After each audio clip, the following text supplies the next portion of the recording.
West Ham are through to the 5th round of the FA Cup. The final score at the London Olympic Stadium, West Ham United 4, Doncaster Rovers 0. The opening goal coming with just 90 seconds on the clock. Pablo Fornals scoring from a Yarmolenko cross. The lead doubled by Yarmolenko himself on the 32nd minute. After a Ben Rama through ball, really clever little ball, and Yarmolenko just dinking the ball over the approaching goalkeeper. It was 3-0 on 53 minutes with one of those comedy own goals, unfortunately. Poor Butler for Doncaster.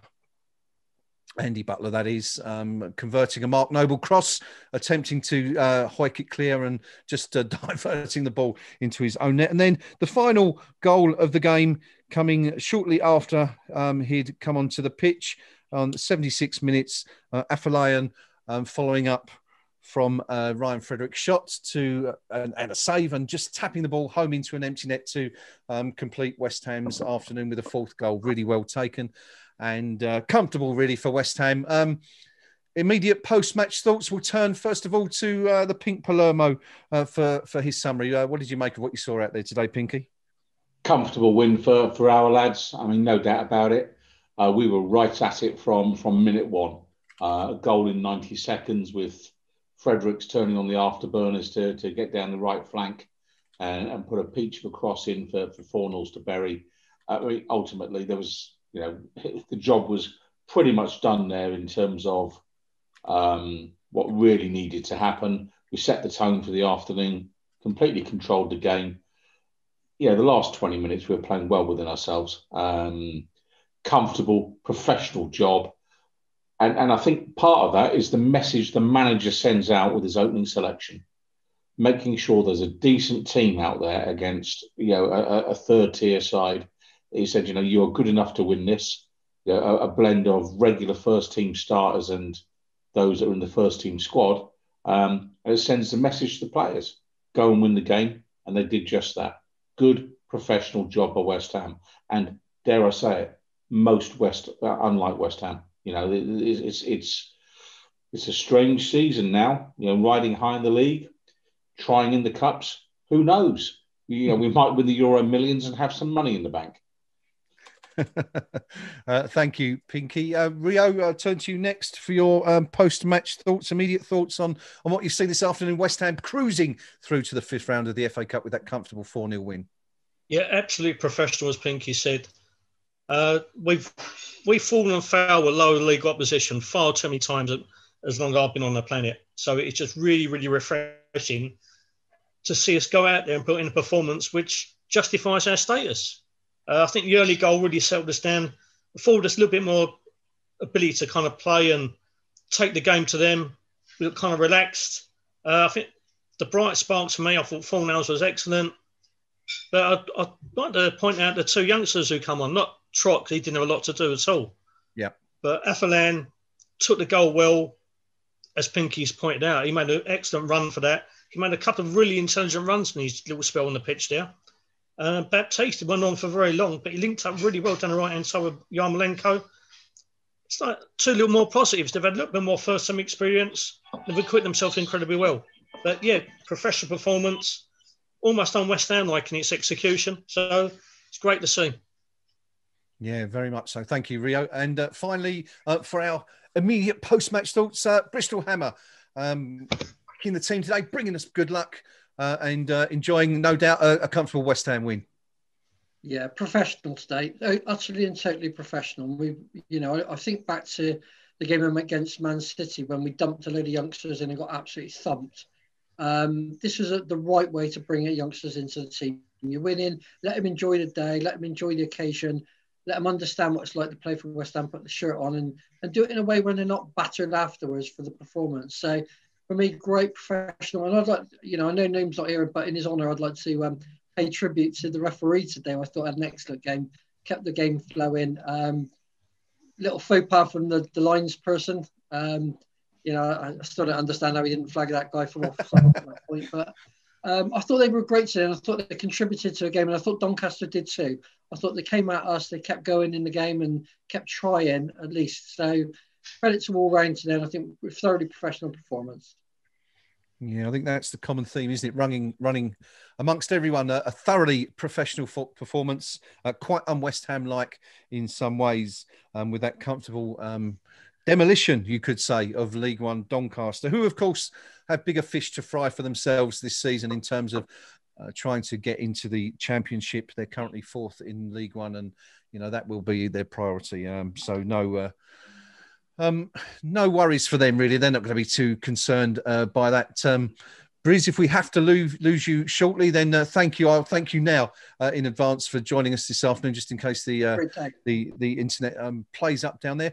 Some other scores for you from the fourth round of the competition. Also going through to the fifth round along with West Ham. Southampton, of course, knocked out cup holders Arsenal earlier in the day, but winning 1-0. Barnsley beating Norwich 1-0. Brighton just clinging on to beat Blackpool there 2-1. Bit of a shock result there. It could have been. Millwall sadly beaten 3-0 at home by Bristol City earlier in the day. Sheffield United progressing to the fifth round with a 2-1 defeat of Plymouth Argyle. Swansea smashing Nottingham Forest 5-1 in the other tie. West Ham, of course, will have to wait until tomorrow afternoon to around 7:30 in the evening to find out who will be facing in at the fifth round of the competition, with Manchester United and Liverpool facing off at 5 p.m. Chelsea and Luton tomorrow, Brentford and Leicester City, Fulham versus Burnley, and Everton versus Sheffield Wednesday. Also playing in the fourth round tomorrow. Wycombe Wanderers and Bournemouth are facing Tottenham and Crawley, respectively, to see who else will be completing the fifth round lineup. Pablo Fornells was the player of choice for the team here today as man of the match. Really strong performance out there. I think I might have said a few moments ago that he didn't score today, which of course would be completely wrong because he scored the opening goal of the game after just 90 seconds. Pinky's nodding. So yeah, my apologies for getting that wrong. But yeah, let's just talk for a moment about Pablo. Pinky, we always say how enthusiastic he is as a player, and what I found really refreshing was that today against a League One side, you'd quite often find players switch off in games like this and maybe showboat a bit, or don't perhaps put in 100%. I don't think you can say that about Fornells today. He was as enthusiastic and energetic as he probably always is, and of course capped that off with a decent goal. And good to see, really, that professionalism. I think we spoke about that. You spoke about it at the final whistle in your summary.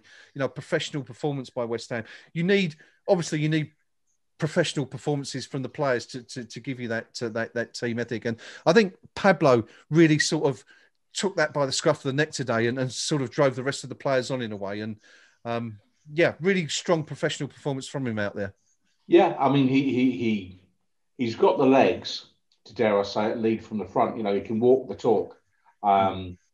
Bags of energy, bags of application. Mm-hmm. He'll cover a lot of grass in the course of the afternoon.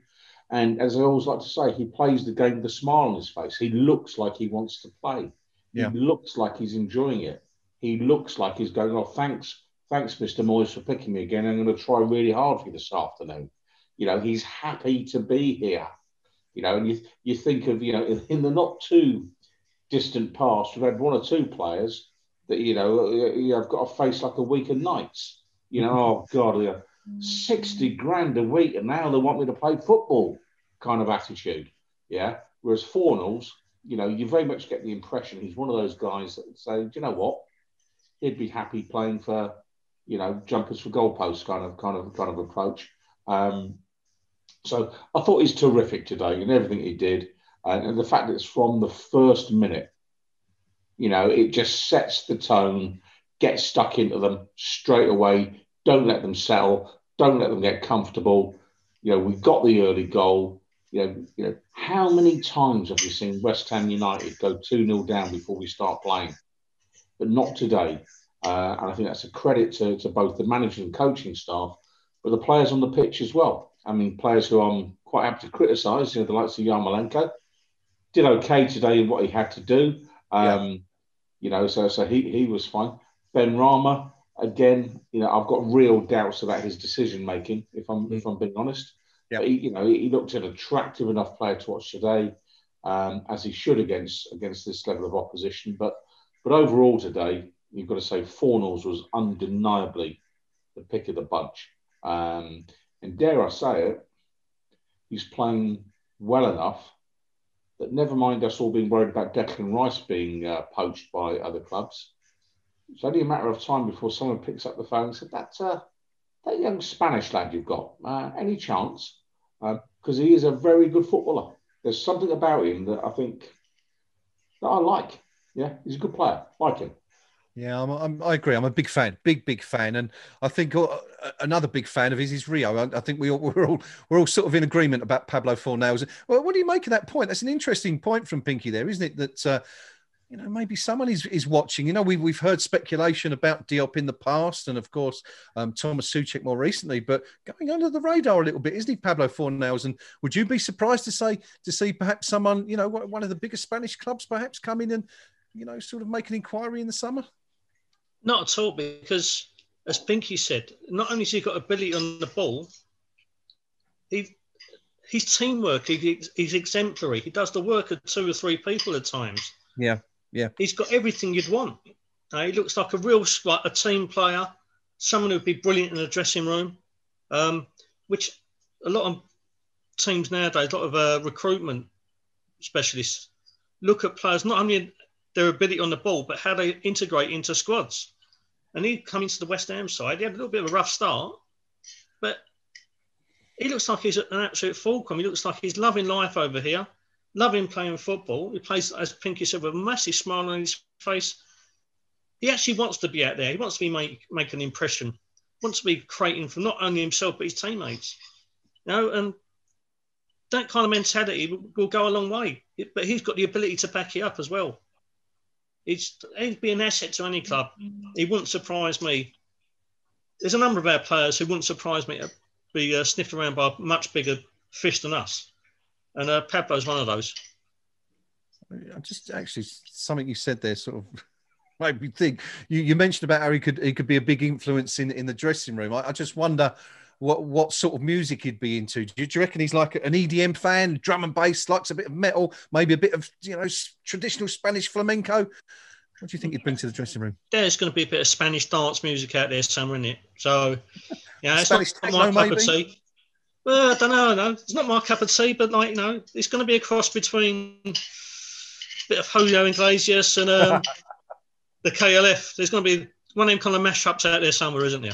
Yeah, I reckon so. If anyone knows what music he does look like the sort of player that when Arsenal had some money, they'd have been interested in when Wenger was the manager. And dare I say it, that would be the player that maybe Wenger let get away. He is a classic Arsenal type footballer. I just don't think they could afford him at the minute. And that will give you an indication of where football finances really are, and how far Arsenal Football Club's star has fallen. Yeah. That we now have got 2 or 3 players that I don't think Arsenal could afford. And that's what makes the current transfer window so interesting. And the summer ahead is we'll find out who really has been hammered by the COVID crisis as to who's got any money left. Because I don't see many clubs with the financial firepower that they once had. And I think 2 or 3 of clubs that would normally go into the transfer window and say, we're going to grab player A, B or C, will be doing that this time around. And I think looking at 1 or 2 of them, Chelsea, we worry about Declan Rice.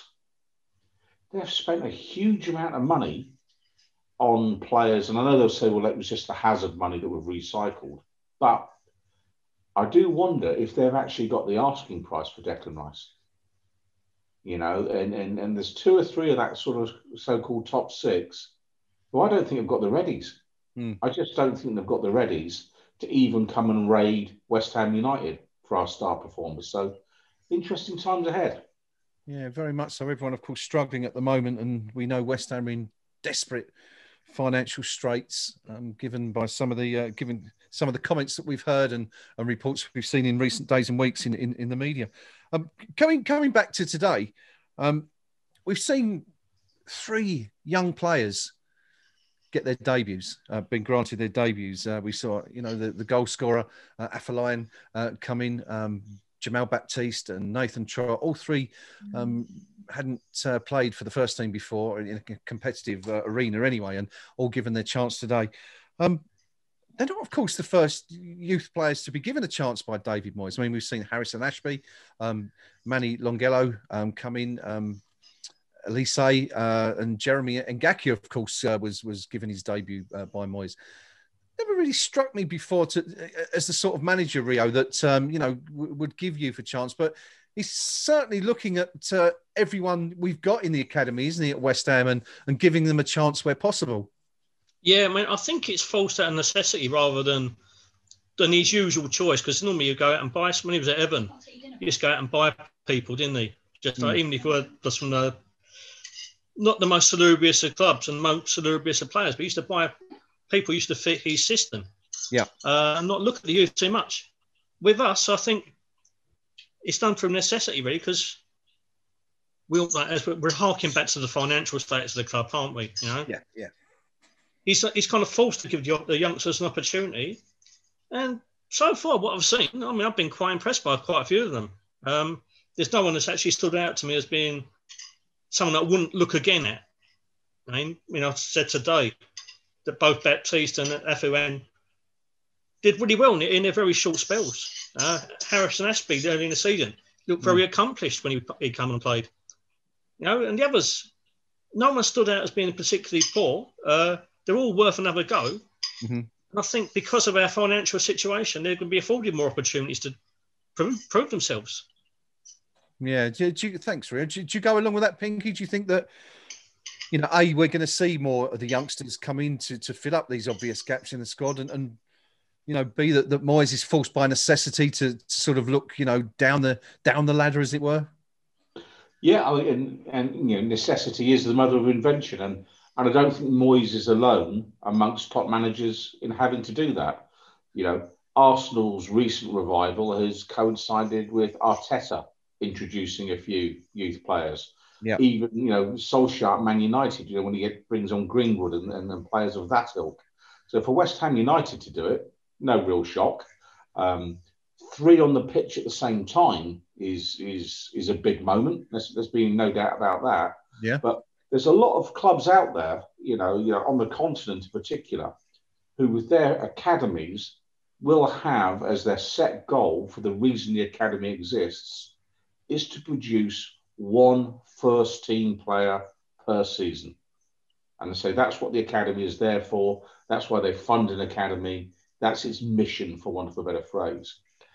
And I don't think we could do worse than actually have that as a thought process that says every single season, we want to see one player come through. That should be what the academy's for. Yeah. And I get the argument that says only if they're good enough. Of course, that's a prerequisite. But sometimes if you've got a longer term position with a manager, mm-hmm. and the manager feels comfortable in the job he's got, and he doesn't always feel he's under enormous pressure, he might be in a position to save the chairman a few quid by saying, you know what, if that's my transfer kitty, that's fine. I'll put that towards these 3 players. Yeah. But I'm going to have 2 youngsters in the match day squad every week in these parts of the field. And you need to be aware of that, Mr. Chairman, because I'm going to spend my money to get the best value I can in the marketplace. And I'll plug the gaps with these 2 or 3 youngsters that they're worth looking at. If it doesn't work out, it doesn't work out. I may come back to you in the shorter transfer window for some top-up funds. But what's impressing me with David Moyes at the minute is he is leaving no stone unturned. Trying them all. Everyone's getting a game. Even the players you could say he's discarded, and you could say Diop's in that category. He's got a game this afternoon to show what he could do. Ryan Fredericks, likewise. Today he got a game to see what he can do. And sometimes 1 or 2 of the players need to be reminded, put yourself in the shop window. If you want to play every week, if that's what you want to do as a player, when you get a chance, play to your maximum, because that's the only way you're going to go and get a game somewhere else. And for my money, fair play to David Moyes. It is a double-edged sword because he is sending certain messages to the chairman, of that I've no doubt, but he's picking them. They've done okay. Afolayan's come on. He's got his goal. Did a couple of good things. Only one dodgy bit for me. He had a first touch in the box that was a shocker.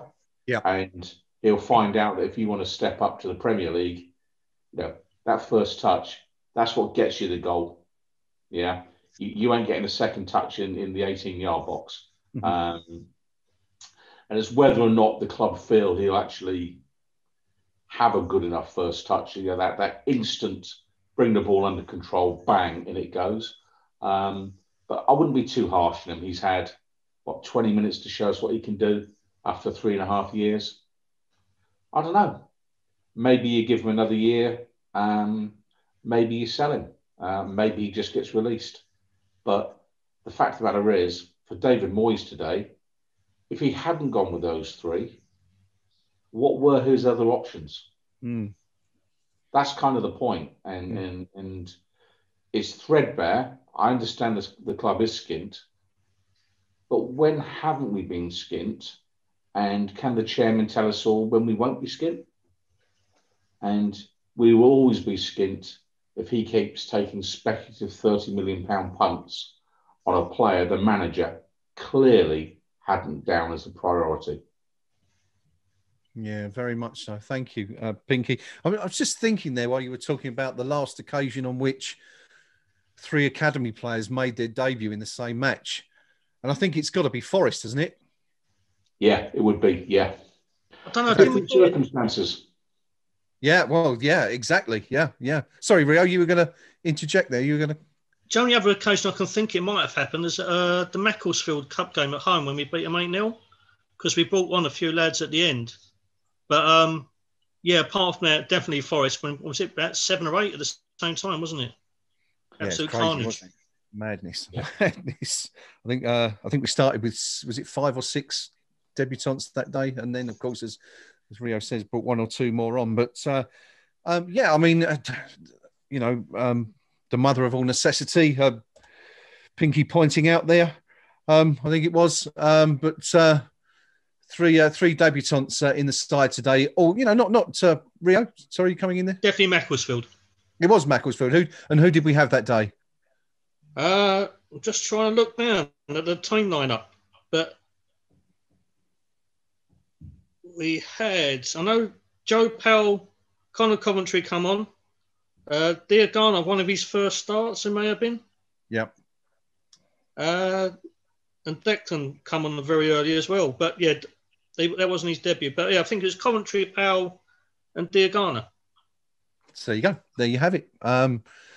Not a frequent occurrence anyway, but good to see. And sort of going on from that and taking that point a little bit further, we saw a lot of players come into the team that hadn't necessarily played a lot this season. Players like Fredericks and Diop and even Mark Noble, I suppose, to a degree. Rio, what do you think David Moyes learned about his squad today and those players? Did he learn anything, or is it just a question of you're going in to fill a hole for me today? Or do you think he's sort of been left with something to maybe think about in terms of going forward from some of the performances he saw today? I don't think he's learned anything new because he's seen them players play at various parts of the season anyway. What it was good though is we completely changed our entire back four, and yes, it's lower standard of opposition, but they've all equipped themselves really comfortably, really well. Balbuena and Diop had that natural partnership in the first season they were together. They looked really untroubled today. It's good to see them get minutes under their belt again. Ben Johnson come on. I'm still not convinced by him. He flatters to deceive. I think at times he looks really impressive, but far too often he looks a little bit apprehensive on the ball. I don't think his decision making as a defender is great. Ryan Fredericks, we all know what he's capable of. He's lightning quick. Can't defend for toffee most of the time, but he's a threat going forward. So in that respect, I don't think Moyes has learned anything really new, just that he can count on his players to step in and do a job, which, as we know, with a threadbare squad, is necessary. Sorry. Yeah, very much so. Pinky, would you go along with that? I mean, also, talking about players like Said Benrahma. I mean, we talk about Benrahma every week, don't we? And about the need for him to impress this week or the next week. And he got the assist today. He got the assist for the second goal, playing in Yarmolenko. Tried again. There was a lot of effort. I think we said at halftime that he'd looked quite busy, but not really an awful lot of end products when you look back at it. Yeah, I'm not a huge fan. He's got the dancing feet. He's got the, he's a player that always looks busy. He's here, he's there. But at the end of it, you go, so what? Who did he hurt today? Yeah. And banging off a shot from 20 yards because, the Bobby Moore lower will all go, ooh, yeah, isn't actually going to impress David Moyes if it's 10 yards wide.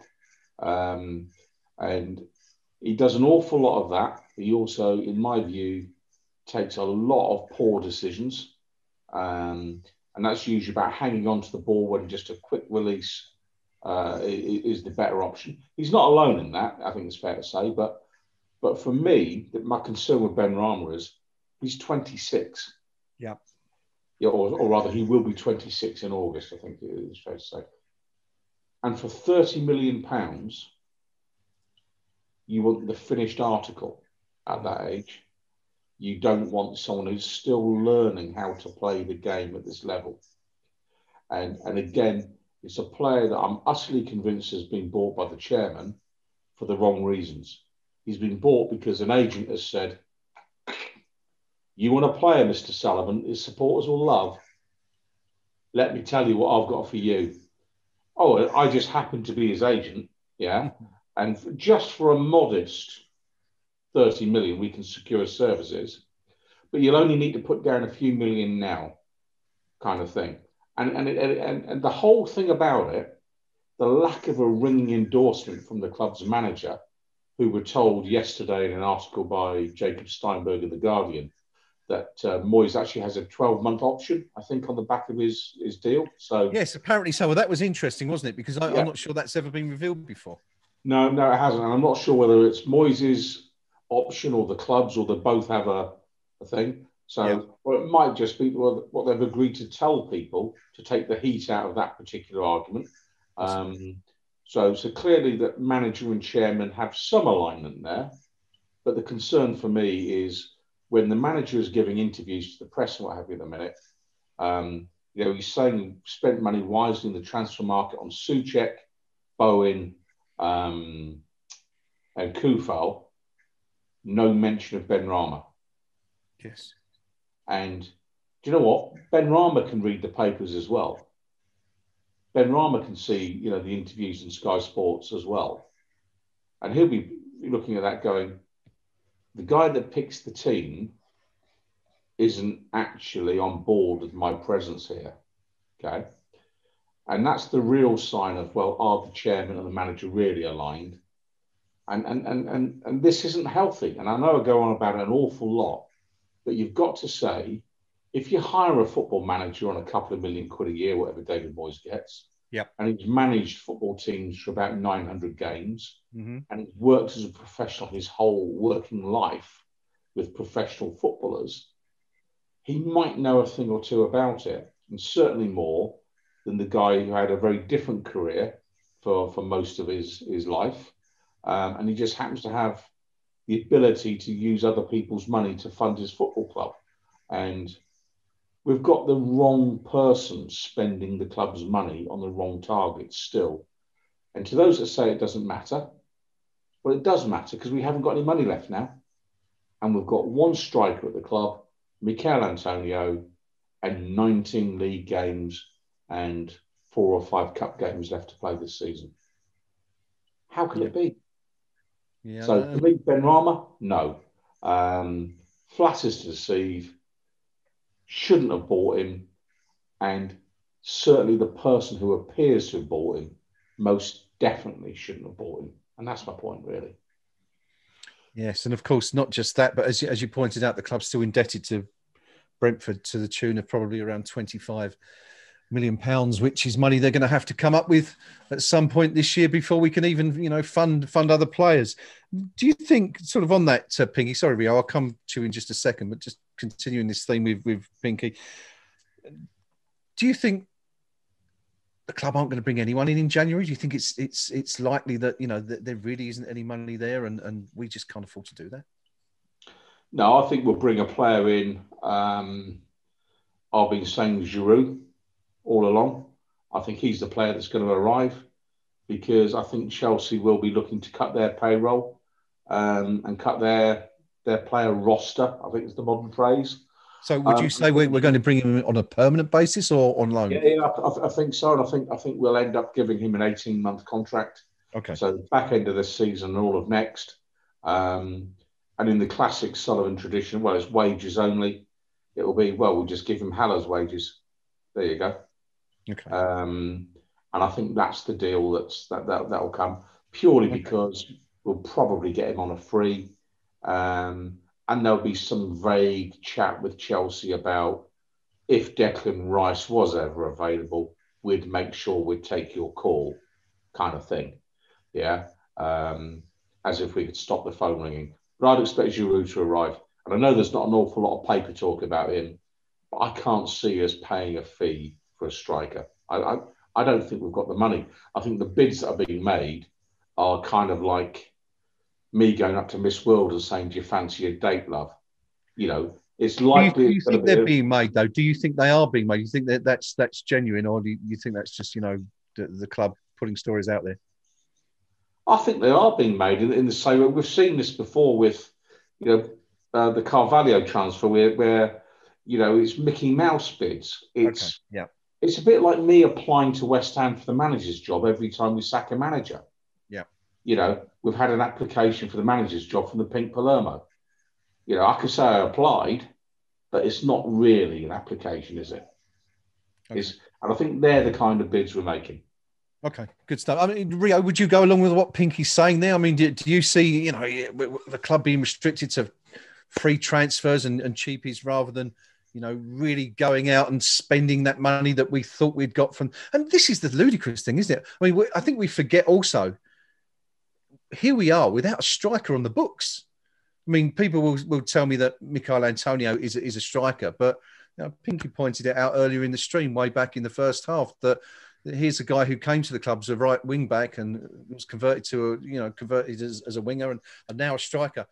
We don't have a striker on the books, a first team striker, and we're faced with this possibility of going half a season without a striker. That just seems madness, doesn't it? Absolutely. And just look at our league position. Look at where we are in the cup. The double is on, and yet we still haven't got an official striker on the books. And we're not going to get one until possibly the summer at the earliest. All this talk about we've bid X amount for this player, X amount for that player. As Pinky said, we have seen it all before. We've seen it time and time again. This time, it's backed up by the fact that we have absolutely no money whatsoever. They're all cursory bids. They're all like, oh, we're interested in. It's all fed out by the club to make it look like as if we're busy in the transfer market. The only thing we're busy is trying to pick up as cheap a player as possible. We can say we're after, the guy from Seville, apparently the asking price is £30 million. You know for a fact, David Sutherland's been watching Life of Brian again during the week, learned all these haggling techniques. He's on the phone to him.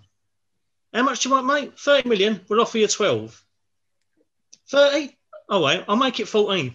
But we'll get to a certain point where he won't go above. And we know that. Yeah. A, because he doesn't want to pay it. B, because we actually haven't got it anyway.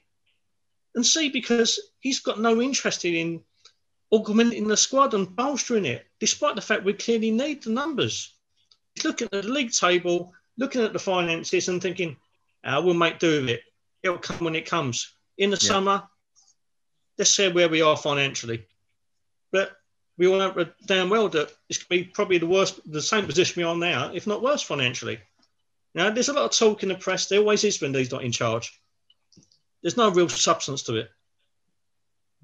Okay, well, worrying times if the team hero to be believed for the rest of the transfer window at least. But anyway, for now, we'll come back to that, no doubt, in future broadcasts and etc. But I want to come back to today's game for the next few minutes. And we haven't had a look at the forums after the game yet to see what was going on. Pinky has been keeping an eye on the Doncaster Rovers forum, which is entitled Viking Chat, the #1 Doncaster Rovers forum, I'll have you know. And Rio, as always, has been keeping an eye on the KUMB.com forum match thread, which is the #1 West Ham forum. We all know that without a doubt. We'll start with Pinky, who's been keeping an eye on the visitors. Not the busiest forums, Pinky, and no doubt a fair few of the contributors have slunk off elsewhere by now. But what's the view over there? Were they really demoralised, or is it just a case of it doesn't really matter? We were never going to win the cup anyway. Well, I mean, it's kind of summed up by here's a post here. I do feel pretty insulted by them bringing on a kid goalie for 10 minutes as if it's a friendly. Okay. Yeah. Can I just reassure that Doncaster Rovers fan, that wasn't why we were doing it. We were bringing on Trott to see whether or not he was good enough so he could avoid buying another player. It wasn't an insult to Doncaster Rovers. I could assure them that. But no, I mean, for all the grief we give our owners and criticism we make of our setup, sometimes it's easy to forget. We get gifted, 120, 140 million pounds a year from a television company to spend, and Doncaster Rovers are out shaking buckets every single week. And their supporters, I think, they're a bit down in the dumps about it. Here's another one. The keeper they brought on has been on loan at League One, so it's not a complete piss take kind of thing. All the way through, though, there you go. I'll be more peed off if they put him up front. We did suggest it, so, fair play. Perhaps they've been watching our broadcast this afternoon, but, fair play to them. Almost to a man, they're saying, yeah, we were better. We were better. And what else can they say? Because we were. It's that simple, really. And it doesn't make them a bad team. It just means they're at their level at this point in the league structure. They're playing well in the league, and I wish them well. They didn't hack any of our players down today. No dark arts. Good luck to Darren Moore and his players. I hope they go on and do well in the rest of their season. Yeah, here. Very well said, Pinky. What's the view from the other side, Rio? The West Ham fans, our fellow Hammers, no doubt going to be delighted after what they saw today, aren't they? 4 goals, a goal from an academy starlet, 3 academy players making their debuts. Perfect day, really, for West Ham. Absolutely. And in a very rare moment of KUMB history, we have universal joy. We have universal happiness. Hallelujah. As you say, a potential banana skin again for West Ham, completely avoided in a professional performance. We had youngsters come off the bench and make a real impact. Everyone's happy. Davis Cross has put, well done all. Purple Thornhouse is different class. Barring the obvious players, he's the first name on my team sheet. Gaz WHU 66. Credit Moyes for getting the right mentality into the team for that game. In previous years, we would have slipped up or at best made hard work of it. Fornell's man of the match for me. Some really clever touches going forward to release others. He's gradually changed my opinion of him. I didn't see what others were seeing at first, but he really looks the part lately. Bubbles 1966 has put an extremely professional and comfortable win. Probably ideal in terms of giving backup players a game and giving some youngsters a debut. I won't read too much into any individual performances. The level between League One and Premier League is substantial, and the absence of a crowd makes it feel less like a cup tie. Cockney by 3-1-1s, but what an enjoyable game. How many times have we not turned up for these kind of matches? Too many is the answer. Everyone's put a shift in. Love seeing the likes of Yarmo, Benny and Lanzini legging it back to put in challenges. I was desperate to see Benny stick one in. It's definitely coming. Well done, West Ham, and let's knock the Scousers or the Manx out in the next round. And Funky Chinkin has put a professional performance and a comfortable win. 4-0 even flattered Doncaster, really, as we probably should have had at least 2 more goals. The plus points are no injuries, another assist finally from Ben Rama, a goal from Yarmolenko, a makeshift striker, A deserved goal from man of match Fornells. Another good performance from Fredericks, who hasn't let us down, to be fair, when he's played this season. Mm-hmm. Another academy player getting his first ever goal this season. 3 academy players getting some decent minutes toward the end. Another clean sheet, 4 goals, and we're in the next round of the cup. The only thing I'd like to point out is everyone has been pretty much unanimously in favour of Fornells getting the man of the match on the forum. There's a couple of mentions for Ben Rama. Yeah. One little bit of dispense, though, comes from Vic Watson, who put, really? I thought we had another stinker. For me, he's all fur coat and no knickers, which I am struggling to understand in the slightest, to be honest. I'm not given the source of the comment, to be honest with you, but it does seem like a little bit of a left field opinion. But yeah, anyway. Any more, Rio? What else have you got for us there? No, it's just all universal glee. It's unnatural, you know. Mr. Subricates, but it's annoying that our 2 standout players for Doncaster, are from much bigger clubs. Premier League Brighton and Premier League players breeding ground Brentford. It just goes to show the gulfing level between the Premier and League One. That being said, it's professional and encouraging performance. The only gripe for me today was the decision making again. So many times we took 1 touch too many or a shot when we should have passed. He's looking at you, Lanzini. I wonder if that's to do with these forward players all being desperate to impress and get on the score sheet. If Lanzini, Benron and Fornells all found a few more goals in each in the Premiership, I think the floodgates was open, as though if we're under less pressure to do too much, more likely to make better decisions in the attacking areas. Bonzo's beard has put, I'm absolutely made up by the chance to play Man United, Liverpool in the next round. It's not the Pie season. We actually believe we can win any away game. And SpongeBob's Pants have put really good, comfortable performance from us. Truth be told, I expected a bit more from Doncaster. Ben Rama's man of match for me. He really is always available to receive the ball and never hides. He's comfortable receiving in areas where there's tight spaces.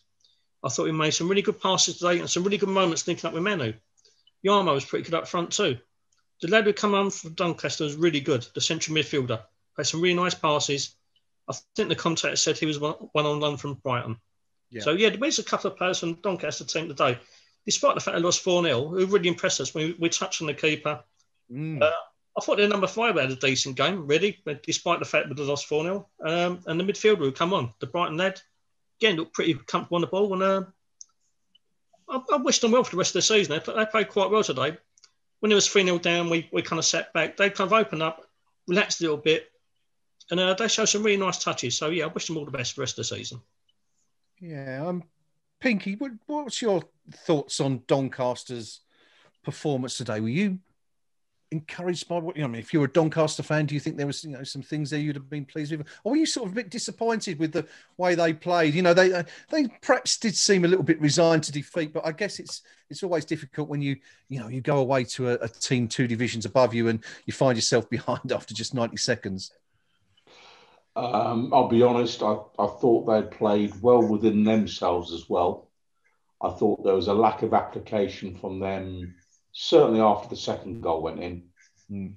And as much as I've praised Darren Moore earlier, I do wonder if he'd said to his players, don't get injured, don't take any chances, really, keep it respectable, but we've got more important things to focus on. Yeah. And if that is the case, what a sad day for English football. When the one competition that all of the clubs enter, and it starts long before we get anywhere near it, where everyone says, this will be our year. And it's kind of a shame that such is the financial might of the Premier League that everyone's desperate to get in it, but actually when they're in it, they realise they can't make any money in there. And the game's kind of lost its way in terms of, surely the objective remains to win trophies. And certainly for the likes of Doncaster Rovers, that should be the objective. And so if their sole objective is to, let's get back up to the Championship, where there's a few more quid kicking around, the game really has lost its way. And I think at some stage, between the FA, the Premier League, the EFL, between them, they need to sort out. If we're going to continue with a 92 club system, they have to find a way to share the money more equitably. But at the same time, the chairman of the lower league clubs have got to find a way then of agreeing they're not going to keep driving those clubs into debt and expecting others to bail them out. There's something inherently wrong where clubs that are getting gates of 7,000 or 8,000 are 30, 40, 50 million pounds in debt, to the point where their whole reason to exist is we'll keep gambling to try and get in the Premier League gravy train. And I think what we saw today was a Doncaster Rovers team that actually, I don't think Darren Moore's got a particularly big squad either. He'd probably turn up to David Moyes and say, got any players you can lend me? Yeah. So we think we're threadbare. They probably had their entire squad there today, Donny. And Darren Moore, I'm sure, will be saying promotion's our game this season. We're in a good spot. We're in the top 6 in our division. Playoff place as a minimum is what we should be going for. And that's his real objective. And I'm not suggesting they chucked the game today, but I didn't see much application once the second goal went in for us. And that's not a team that's fighting to get to play in the Twin Towers for the Cup. That's not what I'm looking at today. Yeah, I think I'm inclined to agree with you. I think once that second goal in, you could see that, there was no real fight for them or willingness to come back. But I just wonder how much of that is perhaps driven by the fact that with no fans attending games, there are no finances available. There is no financial incentive for these clubs to push on in the competition. I mean, we saw Doncaster today push the scheme whereby fans could donate £10 to the club to have their name put on the side of the bus and stuff like that. But, whereas, as we said in seasons past before this season, half of the gate receipts would have been going to Doncaster today. And of course, then you've got the incentive, I guess, to push on. I just wonder if that's perhaps devalued the cup as well a bit this year. It'll be a factor. It's the reality is it's probably cost Doncaster Rovers money today to be in that game. Because the TV money's coming to us as the home side. Yeah. Would it be wrong of me to suggest that maybe West Ham United should have offered that TV money to Doncaster Rovers? The chairman saying, you must be joking. We're 100 million in debt ourselves, kind of thing. Yeah. I expect that, our finance director is probably preparing the invoice for the electricity that the TV companies have used to run the cameras off, kind of thing. Thanks for our appearance fee, but by the way, can you pay the lecky bill? But the financial plight of the lower leagues is fairly well documented. But equally, I'd say, when we had Matt Slater on the podcast back in the summer, who's a Southend supporter, and we started talking about the Southend finances. And it just raises the question, well, do you think it's right that a club like yours has got a wage bill of X, whatever it was at the time? And it got a little bit tense for a moment, but it's kind of like, at what point do the lower league clubs take responsibility for their own actions as well? You've got to ask, when is that moment going to occur? Yeah, good point. I mean, Southend, of course, struggling desperately at the foot of League Two right now and facing, losing their position in the professional leagues for the first time in, well, I don't know how long, it must be 60, 70 years. But to be fair, I think, talking about Southend, they've always been a bit of a basket case, haven't they, since Ron Martin was at the helm there anyway, and they've always had financial issues going back 30, 40 years. But anyway, we digress. Coming back to West Ham, and we're in the 5th round of the FA Cup, 7th in the Premier League, 5th round of the FA Cup, where we've got a nice easy tie against Manchester United or Liverpool. Rio, who do you fancy in the next round? Who would you rather play? To be honest, and I don't give a toss. Both of them are there to be beaten. I'm going to say this now. I mean, I said it after the game the other night. Manchester United, when we played them at home the other week, We should have been 3 or 4-0 up easily at half time. Yep. It's only our wastefulness in front of goal that really cost us that game. Once they brought on Fernandes at half time, they changed their shape, changed their dynamic, and they turned out right winners. But we should have had that game done and dusted. Liverpool, when we played up at Anfield earlier in the season, I thought we was rather unlucky to come away with a defeat there. I thought we played really well. Got undone at the end. But Manchester United at home at Old Trafford, their results have been pretty poor. They're much suited to playing away from home on the counter-attack, much as we do. Liverpool got their injury woes. Both might have their eyes on the Champions League rather than, sorry, not Manchester United, but Liverpool, they've got their eyes on other things. League pushes, squad depth. They're there for the taking. We've got no reason to go up there and fear anyone. You know? And as Pinky said the other night, we need to change the mentality of the way we look at games now. We don't, and we shouldn't be playing these kind of sides and thinking, oh, it's going to be an obvious defeat. We've got no chance. What is there to fear from them? No, we can acquit ourselves against any side in this Premiership incredibly well. Why not these two in the Cup when they've got other things to think about? Yeah, why not? Why not indeed? And I think, Rio, last time we played Manchester United away in the FA Cup, of course, was 2016 when we were 7 minutes away from reaching the semi-finals before that absurd decision to allow a goal that should never have stood. But I recall travelling up to the game that day, and the mood from the away fans, the travelling fans, was just one of confidence. And it's a rare thing, I think, that, you travel to games like that as a West Ham supporter and you feel confident. But is it fair to say that that's how, well, we're not going to be travelling up there, of course, because we can't, but were we able to travel away for this one? Did you think we'd be going into this game, be it Liverpool or Manchester United, with the same sort of confidence as we had that day 4 years ago? Do you think that's what David Moyes has brought to the club? I don't think it's a different kind of confidence for me. That season on the Village, we had Payet, who you just thought could turn any single game that he appeared in. The amount of times we went 2-0 down that season and we come back with a draw or win was just phenomenal. It's very un-West Ham-like. Yeah. You just thought while he was on the pitch, we had a chance, no matter what time of the game had gone or what period of play it was. While he was on that pitch, we always had a chance. With Moyes' side at the moment, isn't because we've got that kind of tool at our disposal. It's because we've got a well-drilled unit of players who seem to enjoy playing for each other, will give their all, and look very secure in the way that they operate. We don't look suspect at the back.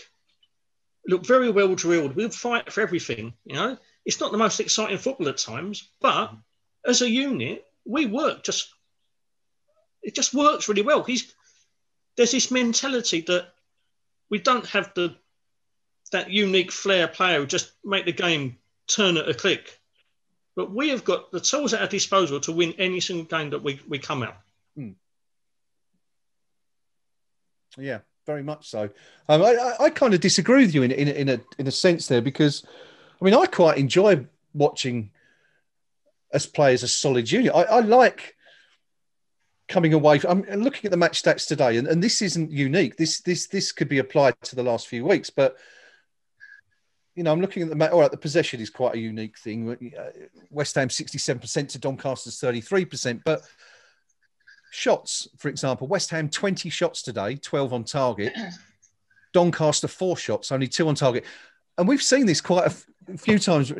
I'm without looking back, I can't remember the last time we looked at match stats after a game and saw an opponent with more than 10 shots at goal. And, so I kind of quite like that from West Ham. I like it might not be, and it certainly isn't, it's not the beautiful game as Pele once called it, what we're seeing, but it's perfunctory and it gets results. And I like that. I like watching West Ham play as a team and be solid and it is so very un-West Ham-like, isn't it, to see this? It's like we're playing on the back foot rather than the front foot under that Payet season. That was a one-off season. We just threw everything at every single game. Yeah. Which is why we ended up quite a few times 2-0 down. We come back to win. Yeah. But we just had that magician who could turn a game in an instant.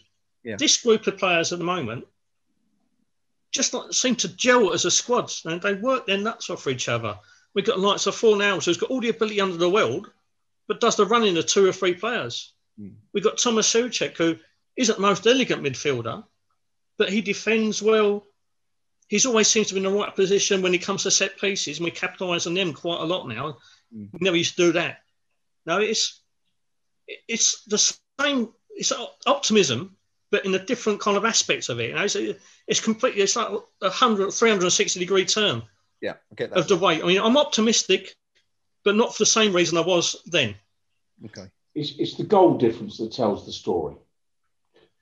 If you've got a positive goal difference, it doesn't mean that you've played well particularly, but it does mean that actually people aren't tanking you every week. If you've got a significant negative goal difference, you're never, ever going to convince me we're playing football that's worth watching. Yeah.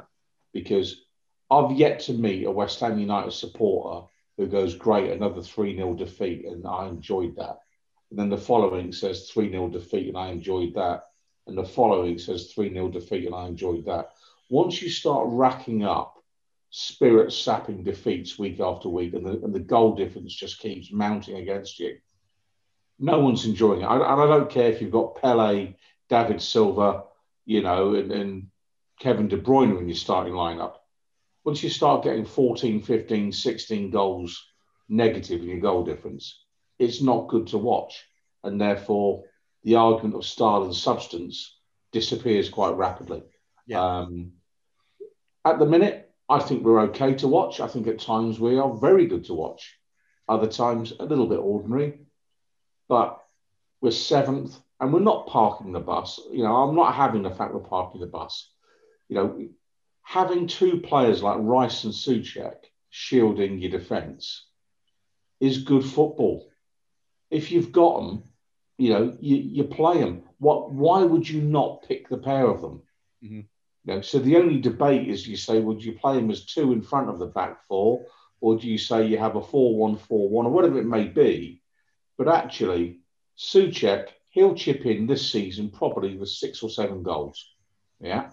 Which is more than Rice is going to do. I think we're looking reasonably attractive, save for the fact we are thin on the ground up top. Yeah. Simple as. And I think if we got another forward in, so we could say that, Mikhail, give us 70 minutes every week, and that's all we're going to need from you, but give us your absolute gun, son, for 70 minutes. He will scare the living bejesus out of most Premier League backlines. And if then you've got a decent player to come on for the last 20, then you've got even more chance of picking up some wins. I think we're okay to watch. I can't see the negativity that people have against the manager at this point in time, because I just don't see this David Moyes team in the same category as some of the teams we've had in recent seasons with another manager who I won't name. Yeah, we all know who I'm on about. And I don't see that in this. And I called out Allardyce early doors. I will name him now. I called him out early doors in his tenure. We'd won 4-0 away at Watford. And I started a thread on the forum saying... Yes, I remember it well. Sure we're winning, but who's enjoying what we're watching? Yep. Got to go a second. Hang on. No problem. So... Rio, we know you're not particularly bothered by who we get in the next round, but I'm guessing now we're playing against the big boys, Manchester United or Liverpool. We're going to see a full strength team out, aren't we? For that one, surely there's going to be no youngsters out that day. Oh, definitely. If we don't put a full strength team out, I'll be pretty damn annoyed. But a team like we put out today, I'd be happy with. Now we rested our back 4. But the players who come in did a more than adequate job. They look comfortable. Yeah. They played a lot of first-team football between them. So it's rotation, isn't it? Who would have thought Craig Dawson would be our first-choice defender a month ago? He's come in, proved himself, and he's kept his place, rightly so. The players today, Balbuena's come in, again, I thought was solid. I know it's a different level of opposition to what Premier League are, But he's come in, done a job again, as he did earlier in the season when he come in the Premier League. He come in, I think he was unjustly dropped myself. So he's put a little question mark in the manager's head. Diop did well today. I mean, his performances all season haven't been up to scratch, but he's done all right today. He's given Moyes and his coaching staff something to think about. You know? I wouldn't be disappointed if any of the players that played today played against either Man United or Liverpool. I'll be more worried about who's going to play in the quarter-final when we get through. Of those, I mean, that's one of the questions I was going to ask, actually. You know, is there anyone that came into the side today that sort of really troubled? You might have given Moyes a question mark about his Palace, isn't it? Of course, our next outing on Tuesday. But you know, as you say, I suppose it's difficult to judge Rio, isn't it? We're playing League One opposition. They weren't really giving 100% out there, where they weren't. It wasn't, you know, they weren't really playing to their best of abilities. You know, you sort of got the feeling that they've got other, you know, bigger fish to fry, as I said earlier. But yeah, I mean, there was, you know, no one really put a foot wrong, did they? I guess it's fair to say. No, I mean, we took the wind out of Doncaster sails and very, very early on.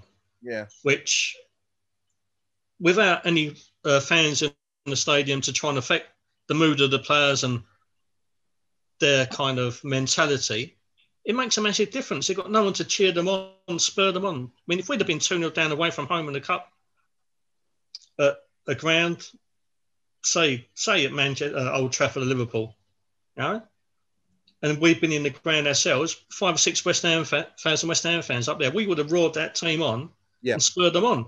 And Doncaster's fans would have done the same today, trying to get them back into the game. Unfortunately, we can't do that, and that makes a huge difference. But in terms of question marks for Tuesday night, no, I mean, the players that have acquitted themselves well in the Premier League have been given a well-deserved rest. I mean, Ogbon has been outstanding all season. Yeah. He's had 90 minutes break today, but he should walk back in that side just for his efforts previously. Antonio, we've got to nurse him because he's the only available forward we have. So we've got to nurse him through games. And much needed the rest of the day. I dare say if the score had gone against us earlier in the game, he would have been brought on to try and win us the match. Thankfully, we didn't need that.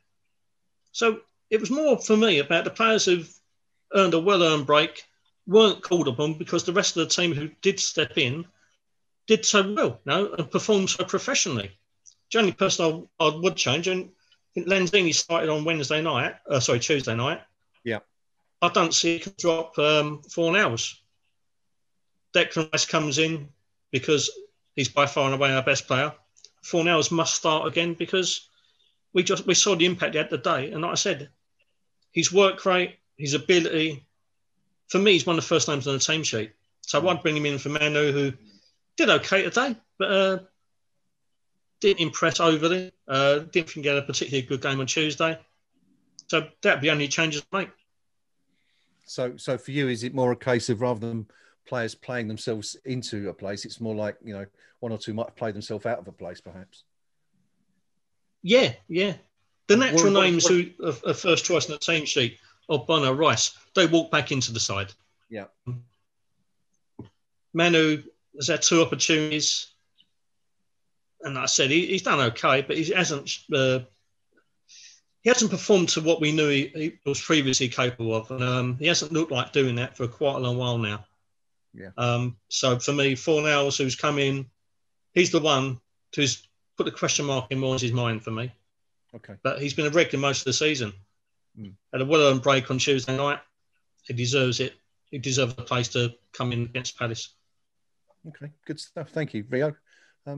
It is, of course, as you've probably worked out by now, Palace away on Tuesday night. West Ham, 5 consecutive wins going into that game with a chance of making it 6. 7 games unbeaten now prior to that 5-game winning run. We drew, of course, with Brighton and Southampton. Everton, Stockport, Burnley, West Brom, Doncaster, all put to the sword in 2021. Pinky, can we make it 6 at Selhurst Park on Tuesday night? I think we can, but I think it'll be hard work. You know, Roy Hodgson, he's about 100 years old. He knows the game and he knows how to stop teams playing. You know, he knows the limitations of his own team And first and foremost, he will say, do you know what?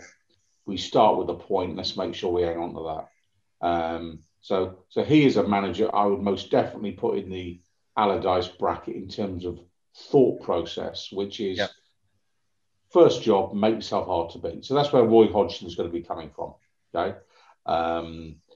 And I think, again, it will be a fairly physical battle. So I'd probably look for an alternative to Ben Rama, if I'm being honest. I'm not sure it's a game for him.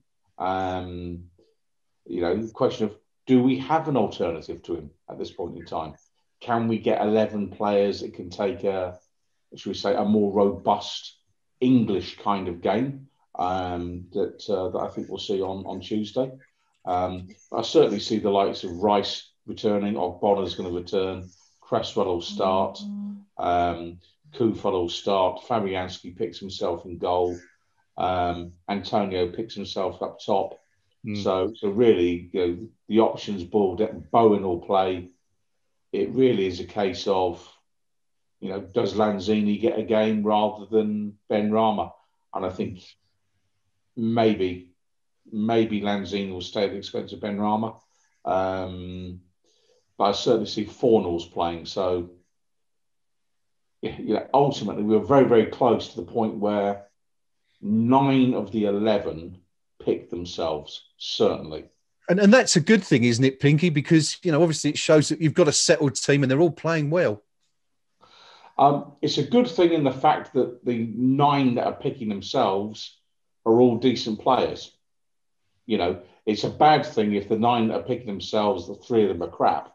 That's where it hurts, yeah.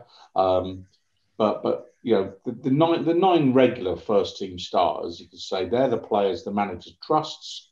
They're the ones that, in the main, I would trust to say they're not going to let us down, in terms of either application or decision making. Ben Rama is the one that I've got doubts over in decision making. So he would be the one I would leave out on Tuesday. So probably a post on KUMB saying I'm a know-nothing idiot.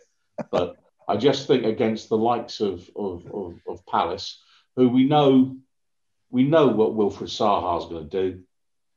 We know what his game's going to be. And ultimately we'll know what Palace's will be. Do you know what? Unleash Saha, playing around the edge of our box, just going at a yard, fall over, get a penalty kind of thing. And we need to be mindful of that. And I don't see them as a goal machine as a team. So, can we win? Can we make it another win? Absolutely. And I think we need to. I mean, let's not let this season drift into mid-table. It's okay. Are we 7th now? I think we are. 7th, yep. Yeah. Well, let's as a minimum say we're 7th at the halfway stage. Let's try and push on. And to do that, you've absolutely got to beat Palace at Selhurst Park. I think also, Pink, if you look at the forthcoming fixtures, without going too far ahead, after Palace, we face Liverpool, which is going to be a tough one, and then we travel to Villa, which they're playing some good football this season. You have a couple of games that you would hope to win, in Fulham and Sheffield United, and then we're back to pretty much where we started the season: Tottenham, Manchester City, then there's Leeds, Manchester United, Arsenal, Wolves, Leicester. It's like a horrendous run part 2, isn't it? It's almost like a rerun at the beginning of the season. Yeah, and we've done very well against those sides, first time around. But you have to say, I don't like using the word should, and we should beat this team and we should finish above them, because you've got to earn the right to do that. Mm-hmm. But Crystal Palace are not in the same category of football club as West Ham United. Let's not muck around here. Whoa, whoa, whoa, and all their nonsense ultras and all the rest of it. They're a bit of a silly football club, and they're punching above their weight just to be in the Premier League. Yeah. For them to beat us is a great result. For us to lose to them is a bad result. That's the difference. Yeah. I just like the description of Palace as a silly football club. I think that's... I will be having a beard and a wig next time I'm appearing at Selhurst Park. Yeah. Best comment of the day. I think that one saved it right to the end. Thanks, Pinky. Rio, final word from you, if you will. Do you think we're going to make it 6 wins in a row this Tuesday? I think it's been an incredibly tough game, as Pinky rightly said. Hodgson sets his team up to contain and frustrate, and there's not a lot of quality there in terms of footballing ability. But he's got a well-disciplined squad in terms of disrupting play and making things difficult for clubs. And it's very much the likes of like we've proved against Burnley. We've traditionally made heavy weather of it the last few years. We broke the hoodoo this year, though, didn't we? So hopefully we can come away with a much-deserved win. In terms of ability, we're by far the better side. I know Pinky described them as a silly football club, and I've got far more offensive words to describe them. I just absolutely detest that place, the club, and everything about them. And for a non-orthopic as well, to go there on a regular basis to away games and see a massive bloody eagle flying from one end of the ground to the other is stuff that fills me with terror. So I know it sounds really harsh, but I heard that the eagle passed away recently. I punched the air in delight, and I thought, please don't let them find a replacement, because it terrifies me. You terrible, terrible man, you. Well, just in terms of Palace, I mean, I'm a regular critic, and we'll tweet Steve Parish regularly on the topic. On a serious note, I'm glad we don't have to go and stand in the Arthur Waite stand on Tuesday. It is, in my opinion, the least safe stand remaining in the Football League, and quite how Crystal Palace get away with it in terms of safety management is a mystery to me.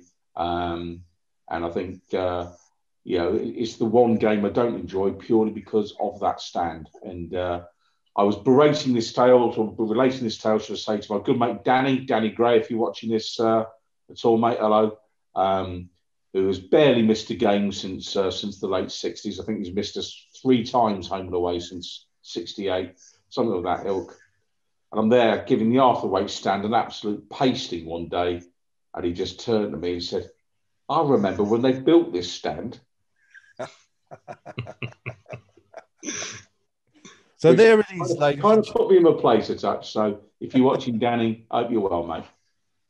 Yeah, echoed from all of us. West Ham versus Crystal Palace this Tuesday night. That's going to be the next time you see us for our next stream. Eyes Up Mother Brown coming back. That will be stream number 34. In fact, since we returned last June, it's all seems to be a bit of a blur. We've done and we do about 3 hours a night, so that's over 100 hours of content we've provided for your enjoyment, if that's the right word, since last June. But anyway, that is just about it from us here today. My thanks to the team, to the Pink Palermo, to Rio, and also to Bristol Hammer, who had to shoot off a little bit earlier. Thank you for joining me. My thanks also to everybody who's joined us on the live stream on YouTube. Thank you, as always, for your comments and contributions throughout the afternoon. It's been another great day for West Ham United. 4 goals for, none against. Another clean sheet, a 5th clean sheet in 6 games. Actually, 5.5 in 6, really, if you're looking at it that way. West Ham through to the 5th round of the FA Cup, where we will face either Manchester United or Liverpool. Players rested, players like Michail Antonio, Angelo Ogbonna, Jared Bowen, Declan Rice, all given the day off, and it didn't matter at the end of the day. And we've seen 3 debutants make their first appearance in a West Ham shirt. 3 youngsters from the academy. It's in some ways, it's been pretty much the perfect afternoon if you're a West Ham United supporter. And of course, Millwall got stuffed 3-0 as well. So fantastic, happy days. Arsenal out of the cup. I could go on. It's been a great day for West Ham and our supporters. that's, as I say, that's just about it from us. If you haven't subscribed to the show already, somewhere down there in the corner, there's a little subscribe button. If you click on that, you'll be notified whenever we go live in future. So that's quite handy rather than have to wait for the link to be posted on social media or any one of our channels. But as I say, it's been a great day for West Ham. It's finished 4-0. Thank you to everyone for joining us. We shall see you all very soon on Tuesday night. Until then, come on, you Go on, your arms.